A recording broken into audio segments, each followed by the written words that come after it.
যবে থেকে ভিডিওটা চোখে পড়েছে তখন থেকে বুঝতে পেরেছি দুনিয়াটা ক্ষণস্থায়ী। আপু আগে থেকেই খুব ভালো ড্রেস আপ করতো যতদিন সোশ্যাল মিডিয়াতে ছিল। ফোনটা দাও। আল্লাহ তাকে হেদায়েত দান করুক।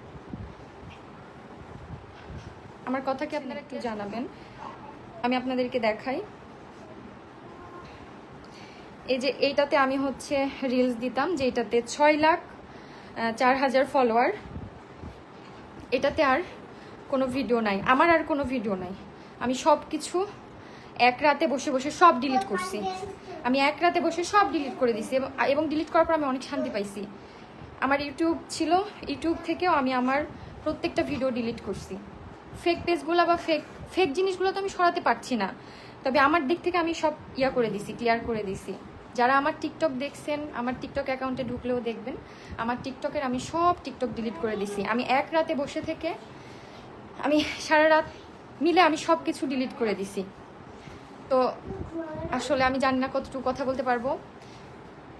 আপনারা আমাকে সাহায্য করবেন প্লিজ। আমার যারা ফেক পেজ চালাচ্ছেন তারা দয়া করে ডিলিট করবেন, কারণ যেখানে আমি দিচ্ছি না কোনো ভিডিও, আমার পেজে দিচ্ছি না, আমার আইডিতে দিচ্ছি না, আমি যেহেতু আমি ভুল করছি, আমি এখন বুঝতে পারছি যে হ্যাঁ আমি আসলে ভুল করছি, মানুষ মাত্রই ভুল হয়। তো এখন আমি চাই যে না, আসলে ভুলগুলো আর না হোক। আর আপনাদের সাথে যদি কখনো আমার মানে কোনো খারাপ ব্যবহার করে থাকি বা কোনো ভিডিওতে যদি কখনো মনে হয় যে জুয়াপুর কাছ থেকে আমি হার্ট হয়েছি, তো আমাকে ক্ষমা করে দিবেন মন থেকে। আর দয়া করে আমাকে সাহায্য করবেন, যে যারা ফেক আইডি বা পেজ চালাচ্ছেন, মানে ছবি পোস্ট করছেন, তারা প্লিজ আর করেন না। আমি যেখানে দিচ্ছি না আপনারা প্লিজ করবেন না। কি হয়েছে আপু? না, কিছু হয় নাই। আমি মন থেকে আমি আল্লাহকে ভালোবেসে এবং আমি বুঝতে পেরেছি যে না, আসলে এই রঙিন দুনিয়ায় কিছু না। এটা থেকে আমার আসলে মনে হয়েছে যে এই রঙিন দুনিয়া আসলে কিছুই না, এটা 2 দিনের। আমি এই যে এখন বেঁচে আছি, কথা বলছি, একটু পর আমি মারা যেতে পারি। তো আমার থামো মামনি, তো এই রঙিন দুনিয়া আসলে কিছুই না। এখানে আসলে আমি লাখ লাখ টাকা আর্নিং করতে পারবো, কিন্তু আমি পরকালের জন্য আমার জন্য আমি কিছু নিয়ে যেতে পারবো না। আমি এটা ফিল করছি, আমি এটা বুঝতে পারছি। তো আমি লাইফ থেকে টোটালি বের হয়ে যেতে চাই। আপনারা আমাকে সাহায্য করবেন।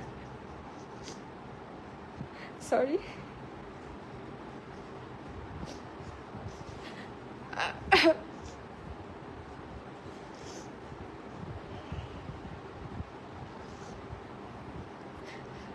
আপনারা আমাকে সাহায্য করবেন, যারা আমার ফেক পেজ আইডি চালাচ্ছেন।